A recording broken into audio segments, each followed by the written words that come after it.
What's up mga kabroom? Nandito na naman tayo, panibagong review, panibagong content, panibagong vlog. This time kasama natin ang buong Broom family and friends. Yeah!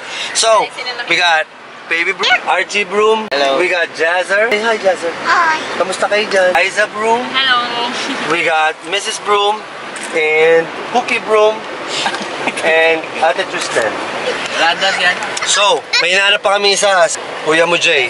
Alam mo naman yun, lagi nawawala. Balikan namin kayo, hanapin lang namin siya, okay? I'll see you. Sir, pa-deliver pa, sir. Ayaw mag-deliver ni sir. Ang snabero mo, sir, ha? Ayaw mag-deliver, ha? Ama, ayaw. Sino yan? Si Kuya mo Jay and Kuya mo Ariel. What's up with you? Let's go. What's up? So, andito na kami sa lugar na aming kakainan dito sa Marikina, sa may UKB 199. Dito lang yan sa along papuntang Markinton. Dito papuntang Concepcion. So, ito lang yun. Marikina lang. Kasama natin si Archie Broom. Ang galing mo yung mas mo. Paano nakikita yung kagwapuan mo? Anong masasabi mo sa Sinilangan? Pilipinas? Okay lang. Okay lang. Chill lang.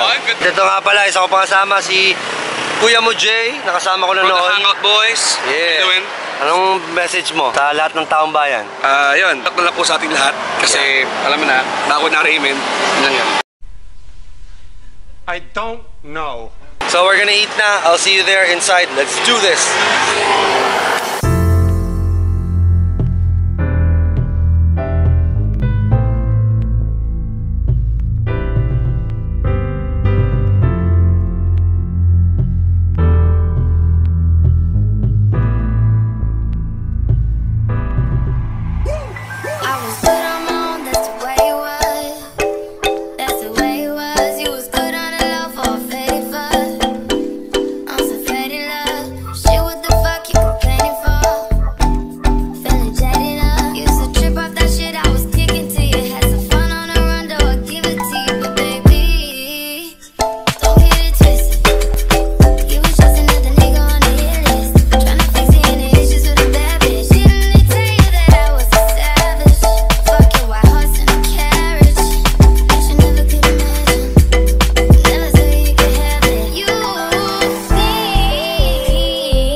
So, dito na kami sa loob and hindi ko pa napakita sa inyo si Kuya mo Ariel, sama rin natin.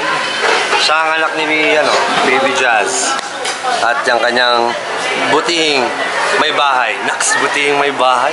Grabe naman this. 15 minutes later.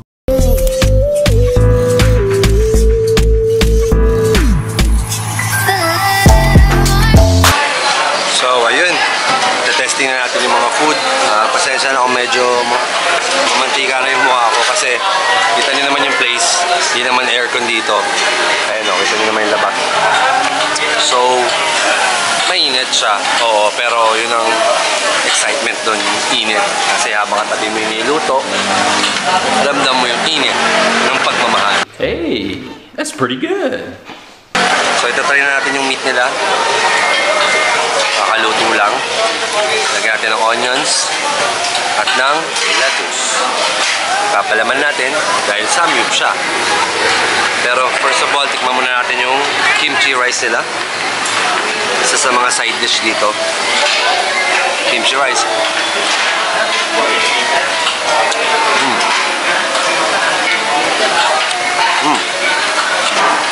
It's good. Yung sort ng paanghang. Medyo mamasa-masa. Siguro ganun talaga ang kimchi rice. Pero it's good. I like it. And yung kimchi mismo, tikman natin yung kimchi mismo. This is the kimchi. Gawa nila. Oh, wow. Wow. Hindi naman ano sa ganitong lugar. Sure ka na fresh. Kasi laging may bago, nauubos kasi yung kimchi nila. So fresh. It's good. Ba? So ayan. Nagdala na ng favorite niyang Coke. Si Kuya mo, Jay. At ang cook natin yung dalawa. Si RT at saka si Ariel. Pastor Ariel. Ano ang mga cook natin. So, let's try it now. Let's give it a shot. Garanting ka ba?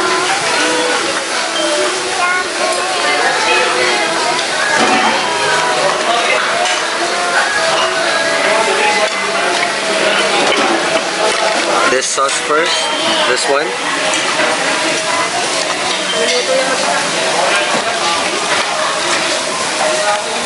Galing yan. Chef. Natal.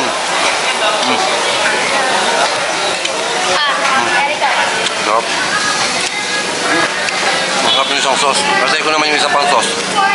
Natry ko na to. Ito naman. Wala na naman tayong picture lahat. Let's try this one.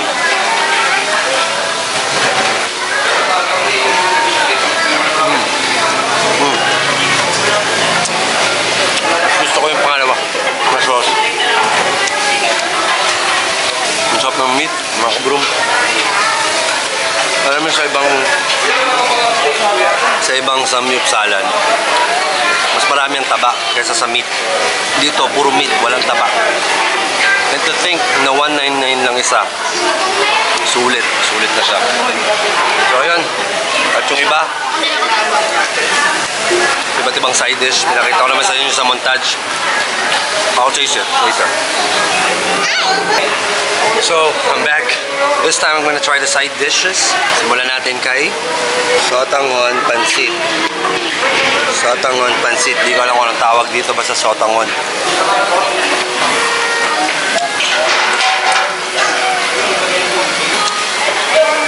Wow. Tamis ah. Parang ano siya. Yung sa Korean, yung sa bonchon, yung Korean na ano doon, pansit. Matamis na may pagkakonting maanghang. Let's try the pasta. Kasama to sa side dish nila yung pasta. Chef, tata. Wow. Oh wow. Sa likod sa ano? Norway siya? Sarap yung pasta. Parang carbonara siya na may kimchi. Ayun, so expected nyo na manghang na creamy. Let's try some kind of meatball.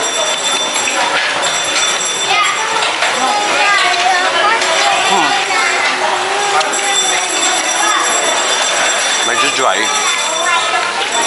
But it's good. Pwede na. Let's try yung parang sisig nila. This one. Hindi ko alam kung ano to. Parang sisig. So lahat ng kasi hindi ko talaga i-group. Galing.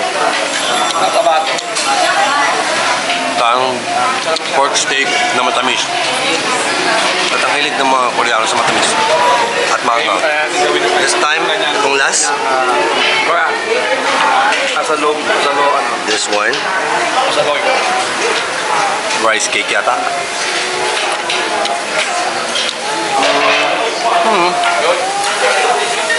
Pwede na.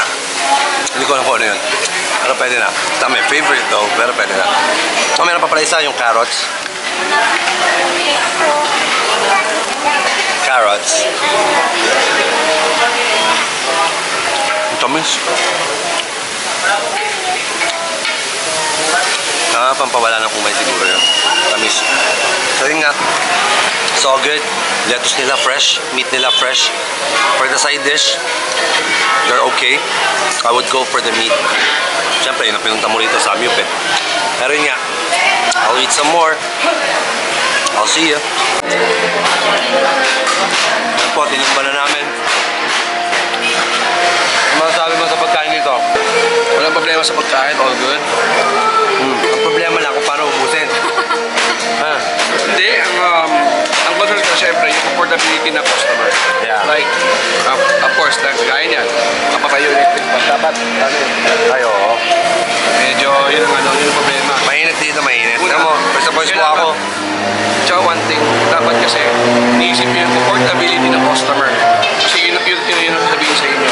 Tapos medyo, when it comes for service, okay naman kasi medyo may konting ano sila, sloppy. Overall, 1 to 10. I give it, siguro wala man perfect, di ba? So mga 8 out of 10.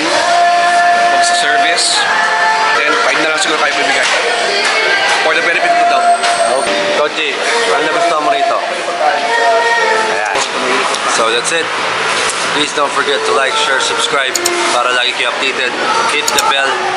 And I got some more vlogs coming. We're gonna conquer the world. Let's go.